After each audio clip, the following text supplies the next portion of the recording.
Gloire à Dieu. Nous nous souvenons que dimanche passé, nous avons parlé de répondre à l'appel de Dieu, que tous les enfants de Dieu sont appelés par Dieu à participer à son plan de salut pour toute l'humanité. Et nous avions expliqué, en utilisant le cas de Gédéon, c'est qu'un des problèmes qui nous empêche d'entrer dans l'appel de Dieu, c'est qu'on regarde à ce que nous sommes et on se trouve trop faible et trop petit. Et du coup, ça ne nous encourage pas à nous lancer dans la carrière que Dieu a préparée pour nous. Et comme Gédéon, on se dit, mais je suis trop petit, ma famille est petite, je n'ai pas de ressources. Et on avait dit que ce n'était pas ça le plus important. Le plus important, c'était que chacun de nous prenne conscience de la détresse de l'humanité, prenne conscience des problèmes que rencontre l'humanité, des souffrances de l'humanité et surtout de la perdition éternelle de ceux qui ne sont pas en Christ. Prenne conscience de la grande quantité de gens qui se perdent. Vous savez, il y a 1,4 milliard de Chinois, je crois, et il n'y a pas plus de 100 millions de chrétiens. Ça veut dire qu'il y a 1,3 milliard d'hommes qui ne connaissent pas Jésus en Chine. Voilà, donc c'est vraiment grave. Donc c'était ça notre réponse la dernière fois. On a dit, ce que Dieu attend de nous, c'est de prendre conscience de tout ça. Et deuxièmement, de comprendre que c'est Dieu qui va faire, ce n'est pas nous. Voilà, et de commencer d'abord à évaluer la situation de l'humanité et dire, Seigneur, bon, moi je suis là, fais de moi ce que tu désires pour que cela s'accomplisse. Tous nous sommes appelés bien-aimés. Donc la raison d'être petit n'est pas une raison valable devant le Seigneur. C'est ce que Dieu a dit à Gédéon. Ce qui nous manque, c'est le souci de Dieu. Nous devons avoir le même souci que Dieu, de voir toute l'humanité sauvée. Voilà. Et aujourd'hui, nous continuons toujours dans le même esprit, répondre à l'appel de Dieu. Et nous voulons parler de l'esprit de la croix, de l'œuvre de la croix. C'est un manque de conscience de l'esprit de la croix, de l'œuvre de la croix, qui nous empêche aussi d'entrer dans l'appel de Dieu. L'œuvre de la croix, c'est l'œuvre par laquelle Jésus-Christ est mort à la croix en prenant nos péchés sur lui, mais pas seulement nos péchés. Il a pris aussi nos souffrances, nos maladies. C'est ce qui est écrit dans Isaïe 53 que nous allons lire. Donc il a pris tout ça à la croix. Ça ne s'arrête pas là. Jésus-Christ a travaillé aussi à la croix. Il a travaillé pour nous sauver. On va lire tout ça dans Isaïe 53. Il faut prendre conscience de tout ça. Quand un enfant de Dieu n'a pas pris conscience de ça, c'est vrai que devant l'immensité, quand on te dit 1,3 milliard, 1,3 milliard de personnes qui ne connaissent pas Dieu, dans un seul pays seulement, on est comme découragé, on se dit, mais comment faire pour tout ça? C'est trop grand, c'est trop grand. Quand on se rend compte parfois que dans un lycée ou dans un collège, il n'y a parfois qu'un seul enfant chrétien, ou 2 ou 3, dans certains pays. On se dit, mais c'est trop grand, comment faire tout ça? Alors c'est pourquoi nous devons prendre conscience de l'œuvre de la croix. Quand on ne prend pas conscience de l'œuvre de la croix, on peut être freiné. Parce qu'on se dit, ah bon, pour toucher la Chine, il nous faudrait une chaîne de télévision. Il nous faudrait 1 million de voitures. Il nous faudrait 1 milliard de Bibles. Alors, quand tu commences à citer tous ces moyens-là, et tu regardes à toi, tu dis, bon, c'est pas la peine. C'est pourquoi beaucoup n'entrent pas dans l'appel de Dieu. Ils préfèrent vivre comme des chrétiens lambda, des chrétiens alpha, comme ça, en attendant d'aller au ciel, vivre un christianisme égoïste, où tu as ton ticket pour le ciel, tu attends ton tour de mort, de char qui amène vers le paradis, tu attends ton tour. C'est pas ça que Jésus nous a enseigné. Jésus nous a enseigné à être comme lui. Il nous a dit, quiconque veut me suivre doit être comme moi, porter sa croix et me suivre. Donc, vivre le même style de vie que moi, vivre la même passion pour Dieu que moi, vivre la même passion pour les humains que moi, et se donner pour les humains. Voilà ce que Jésus nous a laissé comme voie à suivre. Donc, le christianisme qui consiste à avoir son salut en poche et attendre son tour de char pour aller au ciel, ce n'est pas biblique. Mais pourtant, beaucoup vivent ça. Et une des raisons, on a exposé des raisons le dimanche passé, mais une des raisons, c'est la non-compréhension de l'œuvre de la croix, ou bien la négligence de l'esprit de la croix, de l'œuvre de la croix. Et quand quelqu'un se dit, aujourd'hui, quand quelqu'un regarde le besoin qu'il y a pour sauver l'humanité, il a tendance à dire, il nous faut une grande salle, il nous faut un grand orchestre, il nous faut... Au fait, il cite des éléments matériels qui se trouvent déjà chez les païens. Dieu ne va pas sauver les humains en utilisant les mêmes éléments que les païens. Dieu a sa façon à lui de faire. C'est son esprit qui travaille, mais son esprit travaille dans l'œuvre de la croix. Et nous allons lire Ésaïe 53. Ésaïe 53, il est écrit ceci. Qui a cru à notre prédication? À qui le bras de l'Éternel a-t-il été révélé? Il a grandi devant lui comme une jeune plante, comme un rejeton qui sort d'une terre toute sèche. Il n'avait ni beauté, ni splendeur propre à attirer nos regards, et son aspect n'avait rien pour nous plaire. On est en train de décrire Jésus, 700 ans avant qu'il vienne par Ésaïe. Donc Jésus n'était pas crédible au regard humain. C'est-à-dire que si on vivait à l'époque de Jésus, on n'allait pas, nous aussi peut-être on n'allait pas le prendre au sérieux. Comment on peut dire qu'il est fils de Dieu s'il n'a même pas de carrosse, de cheval, de char qui l'accompagne? Comment on peut dire qu'il est fils de Dieu s'il n'a même pas de maison? Il marche de rue en rue. Comment? Voilà. Tout ça, on dit, mais qui a cru à ça? Voilà. Mais on nous explique le fonctionnement de Jésus, mais on va nous dire à la fin que c'est ce fonctionnement-là qui a sauvé l'humanité. Et on nous appelle à adopter le même fonctionnement si nous voulons voir la gloire de Dieu. Parce que si la croix nous a sauvés, c'est la croix qui continuera à sauver les gens. Si la croix t'a sauvé, toi, tu ne dois pas désirer l'argent pour sauver quelqu'un d'autre. Tu ne dois pas désirer un grand orchestre pour sauver les autres. Toi, qui est-ce qui t'a sauvé? Comment tu as été sauvé? Tu as été sauvé à travers l'œuvre de la croix de Christ. Eh bien, c'est cette même œuvre qui sauvera les autres. Il ne faut pas changer de méthode. C'est l'œuvre de la croix. Et on nous enseigne comment tout cela s'est passé. Il nous est dit que c'était difficile de croire en lui. Parce qu'il n'avait ni beauté, ni splendeur propre à attirer nos regards. Ce n'est pas parce qu'on s'habillerait d'une manière extraordinaire qu'on va attirer les gens, changer leur cœur et les amener au salut. Pas du tout. Lui, Jésus, n'avait pas tout cela. Il était simple. Il nous est dit, méprisé et délaissé par les hommes, homme de douleur, habitué à la souffrance. Il était pareil à celui face auquel on détourne la tête. Nous l'avons méprisé, nous n'avons fait aucun cas de lui. Voilà qui a été Jésus. Jésus n'a pas été comme Billy Graham, qui a été reçu par tous les présidents, qui était un grand ponte, comme on dit aux États-Unis. Jésus a été ignoré, négligé. Ce n'est pas moi qui le dis, on est en train de lire là. Il y a quelques épisodes où on voit Jésus avec une foule, mais c'est des épisodes, mais la plupart du temps, c'était méprisé, homme de douleur, incompris. Et c'est pourquoi Jésus nous dit, attention, si tout le monde dit du bien de vous, il y a un problème. Voilà. Donc parce que la vérité est contraire à ce monde. Donc forcément, quand on amène la vérité, on sera incompris, méprisé. Et c'est le chemin que nous devons suivre. Nous devons imiter Jésus. Imiter, entre guillemets, les méga-churches américaines, c'est pas ça la voie du Seigneur. C'est pas ça la voie du Seigneur. Les équipes de football remplissent des stades. les équipes de basket remplissent des stades. Ce n'est pas ça qui dit que c'est de Dieu. Non. C'est Christ, c'est la voie de Jésus que nous devons suivre. Et nous allons être étonnés par ce qu'il va faire si nous suivons cette voie-là.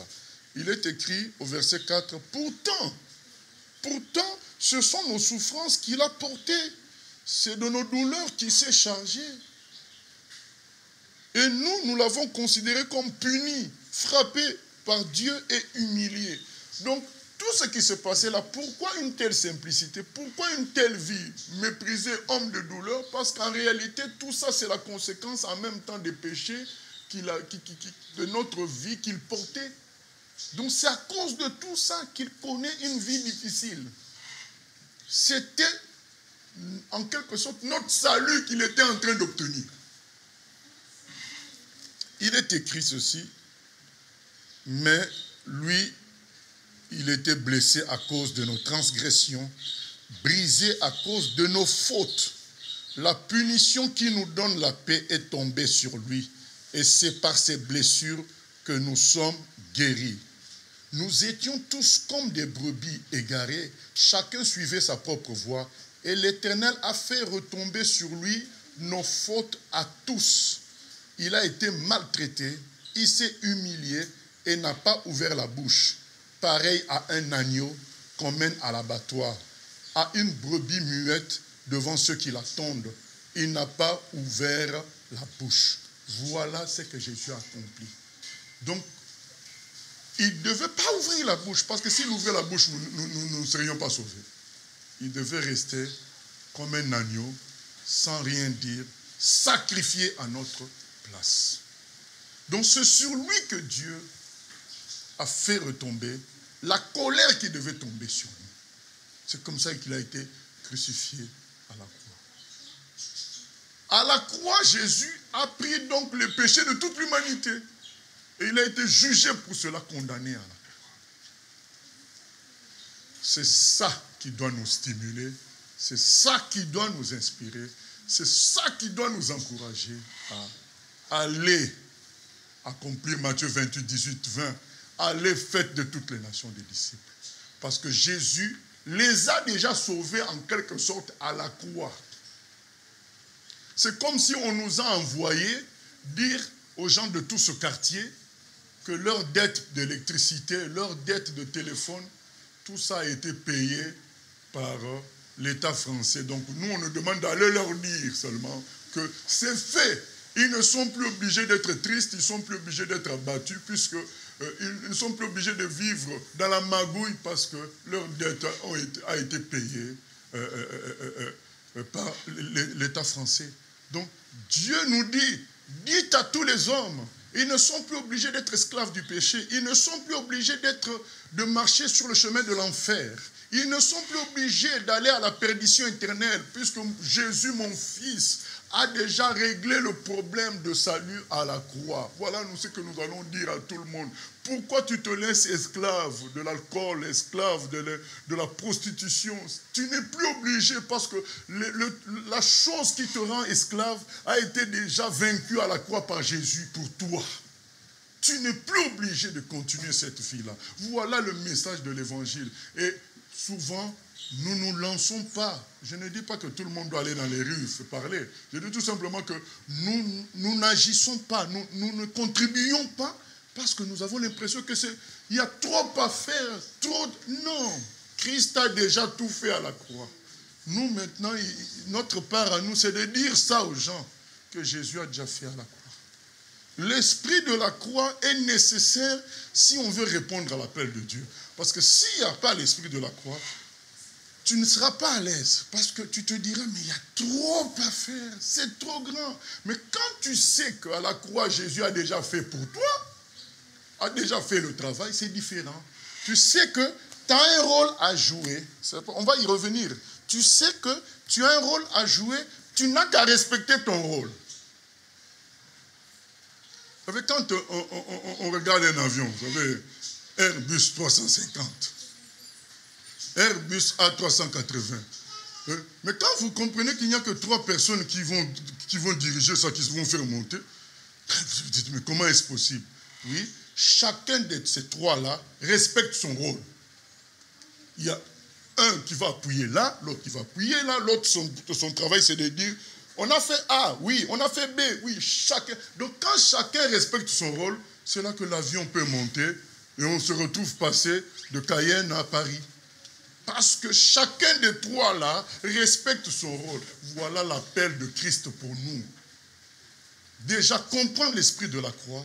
Deuxièmement, je le dis déjà à l'avance, parce qu'il faut que ça soit entre vraiment dans la tête, comprendre l'esprit de la croix, l'œuvre de la croix, et jouer ton rôle voulu par Dieu. C'est ça qui fera qu'on verra les âmes sauvées vraiment. Il ne faut pas jouer un rôle que toi tu penses être le bon, ou bien que ton intelligence te communique, ou bien le christianisme traditionnel te communique. Non, c'est le rôle que l'Esprit de Dieu met dans ton cœur. Quand tu as déjà compris l'esprit de la croix, tu saisiras que mon rôle à moi, c'est d'appuyer tel bouton. Le rôle du frère, c'est d'appuyer tel autre bouton. C'est ça la conscience de l'existence de l'Église de Christ. Chacun a son rôle. C'est là que nous verrons beaucoup de grandes choses. Aujourd'hui, le christianisme est faible parce que les chrétiens ne sont pas dans leur rôle. Ils se sont fait avoir par ce qu'ils ont vu, par ce qu'ils ont entendu, qui ne correspond pas aux Écritures. Et malgré les vantardismes, malgré tout ce que les gens font, comment dire, à l'image des païens, parce qu'aujourd'hui, il y a même qui a un talent là, mais des chrétiens. Ça s'appelle quoi? Qui a un talent la France a un talent, je ne sais pas quoi. Mais il y en a même aussi des chrétiens. Donc, on veut imiter le monde pour réussir à faire l'œuvre de Dieu. Et ça ne marche toujours pas, parce que quand tu retrouves ces gens-là dans leur vie de tous les jours, ils sont comme des païens, ils ne sont pas chrétiens. Même s'ils font tout ça, ça fait du bruit. Au fait, aujourd'hui, on croit que c'est ce qui fait du bruit. C'est ça qui est important. Non. C'est ça qui touche. C'est ce qui touche les cœurs qui est important. C'est ce qui se fait par la volonté de Dieu qui est important. Il y avait une maman brésilienne dont le fils était loin de Dieu. Il était un des grands maîtres du carnaval brésilien. Mais cette maman a prié pour son fils pendant, je crois, plus de 10 ans. Elle s'inspirait de quoi, bien-aimé? Elle s'inspirait de l'œuvre de la croix. Parce qu'on lui a enseigné qu'à la croix, Jésus a sauvé son fils. Donc, elle ne regardait pas au carnaval. Parce que si tu regardes au carnaval, tu te dis, mais le type que je vois danser là, lui peut se convertir. Mais c'est impossible. C'est pas possible. Non seulement qu'il était quelqu'un du carnaval, il devait être dans les histoires de drogue. Il était en concubinage avec une femme. Donc, quand tu regardes la liste des péchés, parfois tu te dis, c'est trop grand. Mais aujourd'hui, Ésaïe 53 te dit quoi? Tous ces péchés ont été pris par Jésus à la croix.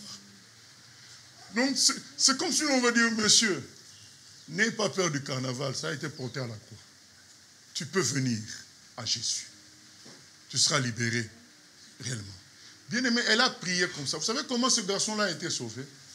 Il était en plein carnaval brésilien. Ce n'est pas le petit carnaval de la Guyane. Hein. Là, c'est vraiment une machine. Le carnaval brésilien, c'est une machine. Il était en plein dedans. Il entend une voix qui lui dit, ce n'est pas ta place ici. Puisque sa mère n'a cessé de rappeler à Jésus que ce n'était pas la place de son fils là. La place de son fils, c'était pour servir Jésus-Christ. Et elle a rappelé à Jésus que tu l'as fait déjà à la croix, ce n'est pas moi qui l'ai fait. Bien aimé, prenons conscience que ce que nous voulons faire, là, nous pensons que c'est nous, ce n'est pas nous. Christ l'a fait à la croix. Dieu a fait porter tout ça à Jésus. Tous les péchés ont été pris. Tous les péchés.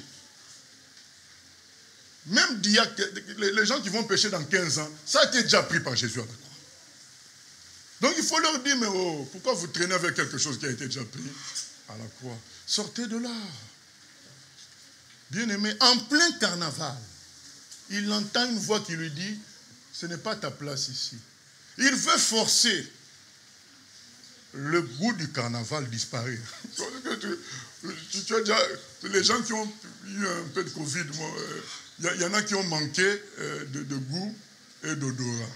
Donc, moi, j'ai manqué d'odorat. Donc, tu prends le parfum, tu fais pouah. Tu appuies. C'est comme si c'était de l'eau. Tu dis, Tu as l'impression que tu es mort. Mais je n'existe plus. Non, tu existes, mais tu n'as plus le goût. Tu n'as plus l'odeur. Donc, il a voulu forcer rester en carnaval, mais il n'y avait plus le goût. Quand il n'y a plus le goût, on n'a plus besoin de la chose. Il est sorti de là pour rentrer chez lui. Il arrive, sa copine l'attendait. Il arrive pour rentrer dans leur appartement. La copine dit, je ne veux plus de toi. Sors de chez moi. Sors d'ici. Ce n'était même pas chez la copine, c'est à leur endroit à deux. La copine lui dit, je ne veux plus de toi. Sans raison. Jésus a tout accompli à la croix. Jean 19, 30. Il dit, tout est accompli. C'est ce que nous lisons d'Ésaïe. On n'a pas fini, je suis sur le péché, mais tout le reste est écrit aussi. C'est écrit au verset 7. Il a été maltraité, il s'est humilié et n'a pas ouvert la bouche. Pareil à un agneau qu'on mène à l'abattoir, à une brebis muette. Devant ceux qui l'attendent, il n'a pas ouvert la bouche. Il a été enlevé sous la contrainte et sous le jugement. Et dans sa génération, qui s'est inquiété de son sort? Qui s'est soucié de ce qu'il était exclu de la terre des vivants, frappé à cause de la révolte de mon peuple? Bien-aimé, Jésus est mort sans succès. On voit les acteurs ici, quand ils meurent, c'est le succès. Donc, c'est-à-dire que c'est comme si, même quand ils étaient oubliés pendant 10 ans, mais le jour de leur mort, c'est comme s'ils ressuscitaient. Hein? On commence à montrer tous leurs anciens films, même on consacre, Antenne 2, France 2, consacre toute une soirée pour l'acteur. Donc c'est comme s'il revivait. Mais Jésus est mort sans succès, négligé, abandonné. Les gens disent, ah voilà, il n'était pas de Dieu. Regardez comment il meurt. Voilà la mort de Jésus, une mort sale. Mais c'est ainsi justement qu'il prenait toutes les saletés de la terre. Donc il fallait qu'il vive une mort sale. Et donc on peut être sûr que l'humanité entière peut être sauvée. Les 1,3 milliard de Chinois, ils peuvent être sauvés. Puisque Jésus a tout pris pour eux à la croix. Il est écrit ceci. On a mis son tombeau parmi les méchants. Sa tombe avec le riche. Alors qu'il n'avait pas commis de violence et qu'il n'y avait pas eu de tromperie dans sa bouche. Donc on l'a crucifié en même temps que des bandits. Parce qu'il prenait tous les actes, les mauvais actes des bandits de toute la terre. Il a pris tout ça. On l'a crucifié pour tout cela. Verset 10. L'Éternel a voulu le briser par la souffrance. Si tu fais de sa vie un sacrifice de culpabilité, il a fait de sa vie un sacrifice de culpabilité. Il verra une descendance et vivra longtemps. Et la volonté de l'Éternel sera accomplie par son intermédiaire. On dit dans d'autres versions qu'il prospérera. Donc il aura une prospérité, donc une suite. Il y aura une suite pour lui. Après tant de troubles, il verra la lumière et sera satisfait. Par sa connaissance, mon serviteur juste procurera la juste à beaucoup d'hommes. C'est lui qui portera leurs fautes. Voilà pourquoi je lui donnerai sa part au milieu de beaucoup. Et il partagera le butin avec les puissants. Parce qu'il s'est dépouillé lui-même jusqu'à la mort et qu'il a été compté parmi les criminels. Parce qu'il a porté le péché de beaucoup d'hommes et qu'il est intervenu en faveur des coupables. Voilà. Il est intervenu en faveur des coupables. Excusez-moi, je vais lire ça avec l'autre version. Pour mieux expliquer, Ésaïe 53, il est écrit au verset 10, « Il a plu à l'Éternel de le briser par la souffrance. Après avoir livré sa vie en sacrifice pour le péché, il verra une postérité et prolongera ses jours. » Donc là, on prophétise sa résurrection. On dit que quand il fera le sacrifice, il ressuscitera, donc il prolongera ses jours. Donc il ressuscitera et on dit qu'il aura une postérité. Sa postérité, c'est nous. Donc le sacrifice de Jésus nous a produit, en quelque sorte. Ce n'est pas l'éloquence de Jésus qui nous a produit. Ce n'est pas ces miracles qui nous ont produit. C'est son sacrifice. Et Jésus nous appelle à intégrer cette affaire-là pour comprendre son action dans l'humanité. C'est parce qu'on en est sorti qu'on ne voit pas de résultat, mais on voit plus beaucoup de bruit, mais il n'y a pas de résultat en réalité, parce que le monde se corrompt davantage. Plus il y a des méga-churches aux États-Unis, moins il y a des chrétiens. Plus quand on fait des sondages aux États-Unis, on se rend compte que le nombre de chrétiens diminue, alors que le nombre de méga-churches grandit. la grandeur des méga-churches et leur nombre grandit, mais le nombre de chrétiens diminue parce qu'en réalité, ces endroits-là ne produisent pas des vrais chrétiens, ça produit un système de showbiz. Voilà la réalité. Et il est écrit ceci, à cause, verset 11, du travail de son âme, il rassasiera ce regard. Donc pendant que Jésus est à la croix, il est en train de travailler pour nous sauver. Et donc il sera content de ce qu'il a fait. Par sa connaissance, mon serviteur justifiera beaucoup d'hommes et il se chargera de leurs iniquités. C'est pourquoi je lui donnerai sa part avec les grands. Il partagera le butin avec les puissants parce qu'il s'est livré lui-même à la mort et qu'il a été mis au nombre de malfaiteurs parce qu'il a porté les péchés de beaucoup d'hommes et qu'il a intercédé pour les coupables. Voilà, donc le Seigneur a intercédé pour les coupables. Tout le travail de salut a été accompli à la croix. Raison pour laquelle il dit quoi? Dans Jean 4, qu'on va lire à partir du verset 31.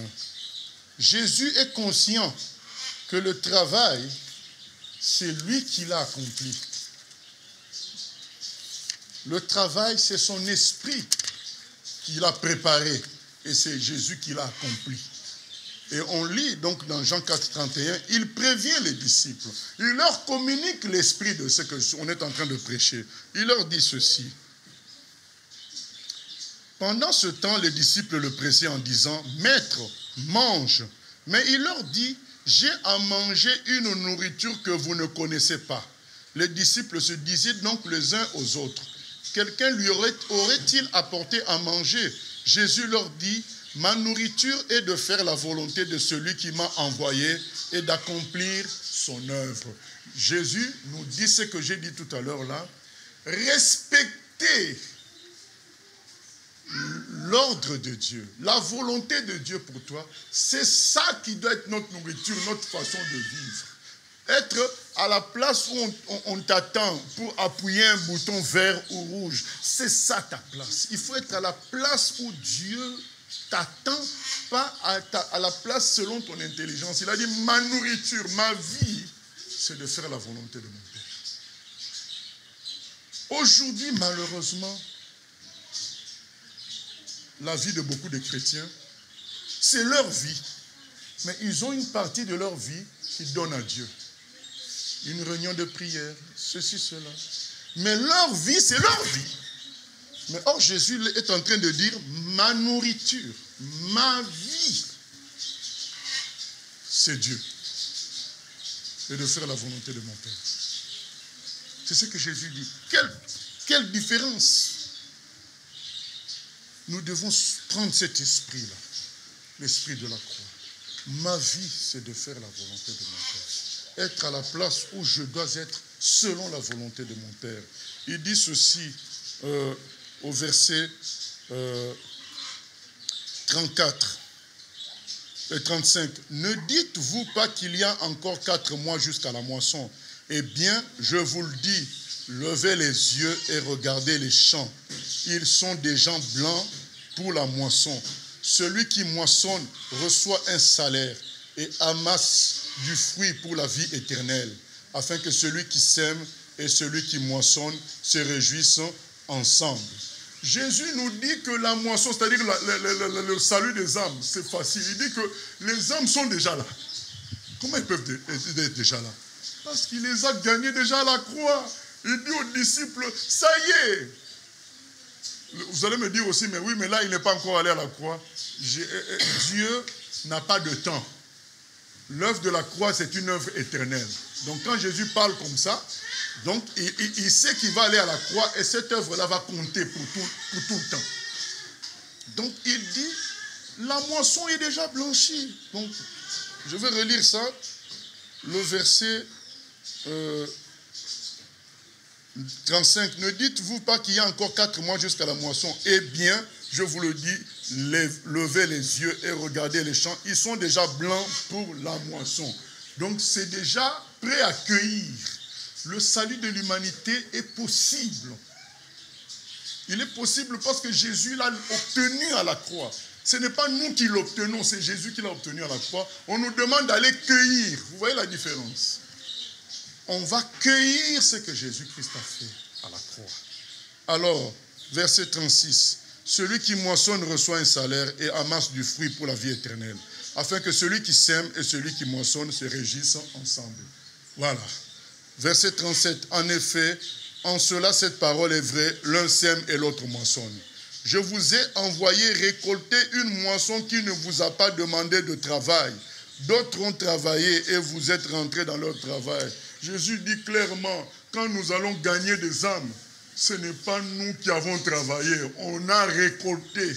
D'autres ont travaillé avant nous. D'autres là, c'est qui? C'est le Saint-Esprit qui a préparé les choses, qui a convaincu le cœur. D'autres, c'est qui? Essentiellement, c'est Jésus lui-même. À la croix, il sauvait toute l'humanité. On a lu ça dans Isaïe 53. À cause du travail de son âme, il aura une postérité. Donc à la croix, Jésus travaillait pour nous sauver tous. Donc il a pris nos péchés, il a pris nos meurtrissures, nos douleurs, nos souffrances. Il a pris tout ce qu'on allait subir comme opposition. Il a subi ça à notre place à la croix. Il a pris les problèmes de toute l'humanité à la croix. Il a fait ce travail-là. Il nous dit maintenant, allez cueillir. Et son esprit contribue à secouer les gens, réveiller les gens pour écouter ce message qu'on va leur dire. Venez, vous êtes notre moisson. Nous venons vous cueillir. Parce que Jésus-Christ vous a déjà gagné à la croix. Voilà le message que nous donnons aux gens en quelque sorte. Repentez-vous. Croyez en Jésus. Il vous a déjà sauvé à la croix, il vous a déjà gagné à la croix. Pourquoi vous continuez dans une vie de péché alors que Jésus a déjà fait le travail? Voilà l'évangélisation. Nous devons saisir l'esprit de la croix. Et quand on sait ça, on ne sent pas trop le poids sur nos épaules. Mais quand on ignore ça, on sent tout le poids du travail sur nos épaules. Comment on va convaincre celui-ci? Comment on va convaincre celui-là? Mais quand on est conscient de l'œuvre de la croix, on parle au moment où Dieu nous pousse à parler. On fait la chose que Dieu nous demande de faire. Et on prie. On rappelle à Jésus ce qu'il a fait à la croix. Et on lui dit, maintenant nous voulons moissonner, aide-nous à moissonner. On prie comme cette maman-là qui a prié pour son fils pendant plus de 10 ans. Conscient que Jésus a déjà pris le problème de son fils à la croix et qui se convertit. Elle n'a pas lâché parce qu'elle était consciente de l'œuvre de la croix. Nous, on travaille et puis on lâche parce qu'il n'y a pas de résultat. Mais quand on sait que ça a été déjà fait, on ne lâche pas. On continue jusqu'au bout parce qu'on sait que c'est fait. Il faut qu'on soit revêtu de l'esprit de la croix. On sait que ça a été fait. Il faut qu'on soit revêtu de l'esprit de la croix. C'est-à-dire imiter Jésus lui-même. Être prêt à donner sa vie. Parce que c'est la croix qui sauve, qui nous a sauvés. C'est par la croix, le travail de la croix en nous qui sauvera les autres. Ce n'est pas en étant éloquent, en étant riche qu'on touchera le cœur des gens. C'est en vivant une vie où la croix du Seigneur s'exprime en nous. C'est-à-dire qu'en pardonnant aux mauvais, en pardonnant aux méchants, en nous sacrifiant nous-mêmes pour sauver les gens recevront aussi cet esprit-là et seront sauvés. Comme je vous ai souvent raconté, Jackie Poulinger, elle est partie en Hong Kong, une fille de 23 ans, très belle fille de 23 ans. Elle a entendu la voix du Seigneur qui lui dit, va. Elle est partie, elle ne savait pas où aller. Elle est partie voir un pasteur lui a dit, mais oui, mais Abraham aussi avait entendu la voix qui lui avait dit, va, il est parti comme ça. Alors, prends le billet le plus éloigné, c'était dans les années 1960, prends le billet de bateau de la destination la plus éloignée, eh bien, tu descendras où Dieu te dira de descendre. Eh bien, là, elle a pris ça, le billet jusqu'à Macao, donc à l'extrême Chine, donc au bout de la Chine. Et arrivé à Hong Kong, la même voix lui dit, maintenant tu peux descendre. Elle descend. Et où est-ce qu'elle va travailler? Elle va travailler dans l'endroit le plus pourri. C'est là-bas qu'on lui dit d'être. Ça s'appelle, tellement c'est l'endroit le plus pourri, ça s'appelle la cité interdite à Hong Kong. Là où il y a les drogués, les prostituées, les mafieux, la criminalité à tel point que la police n'entre pas. Mais est-ce que vous vous rendez compte, la police a peur de cet endroit?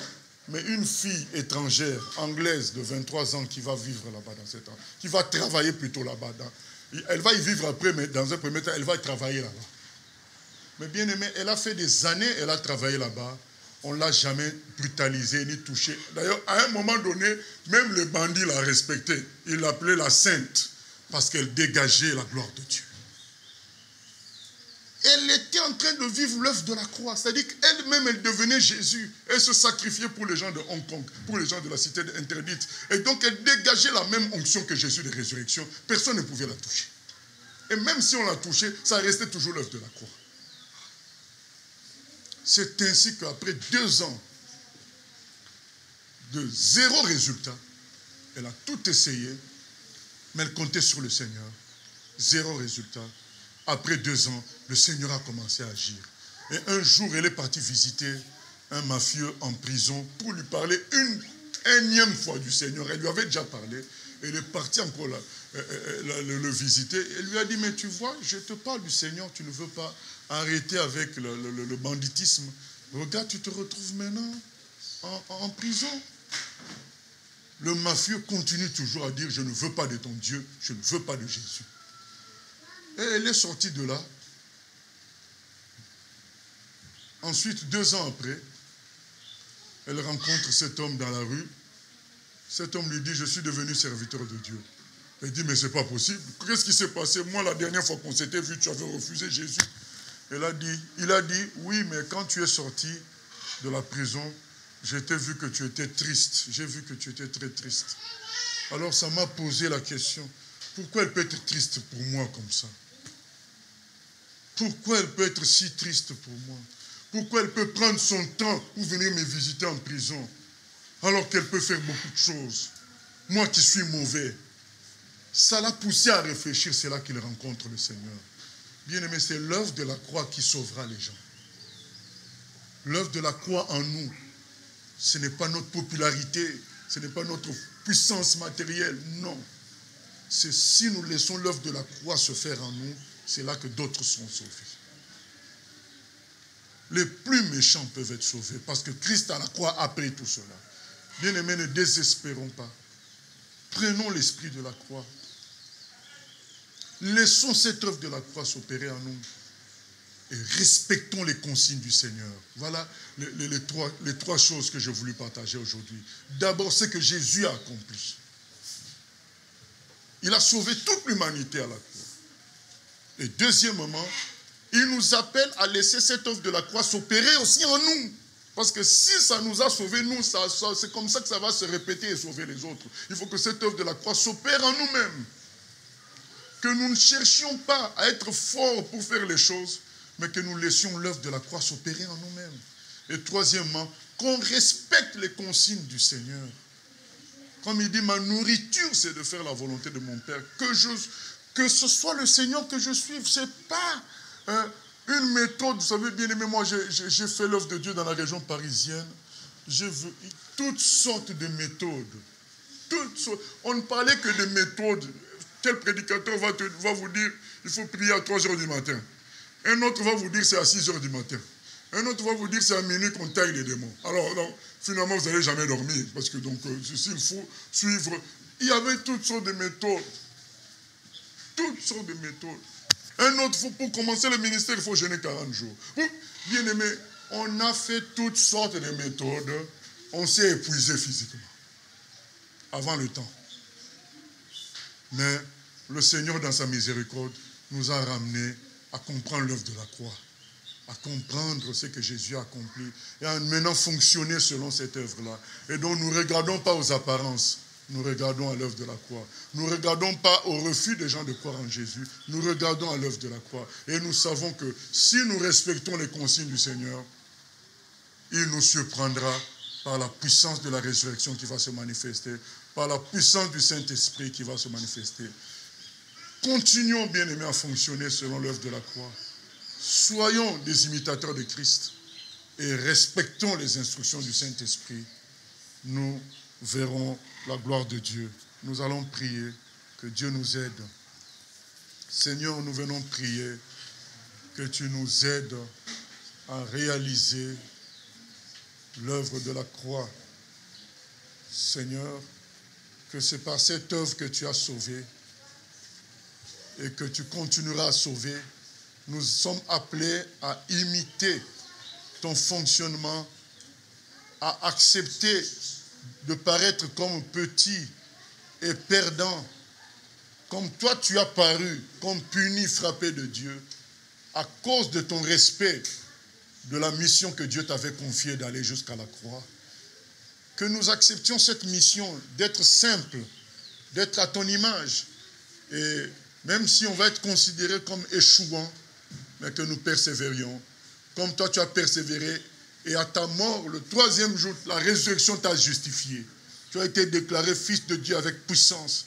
Et nous aussi, nous voulons passer par les mêmes étapes pour être proclamés par le Saint-Esprit, serviteurs de Dieu avec puissance, Seigneur. Manifeste-toi pour nous amener à t'imiter. Et nous prions également que tu nous aides à respecter ta volonté pour chacun d'entre nous. Que nous ne puissions pas nous tailler des voies de facilité, nous tracer de voies de facilité, mais que nous puissions te suivre, toi, Seigneur. Où tu veux que nous soyons, ce que tu veux que nous fassions. Que nous puissions te laisser diriger nos vies à 100%, de sorte que faire ta volonté soit comme une nourriture pour nous. À toi la gloire, la louange, au siècle des siècles. Amen.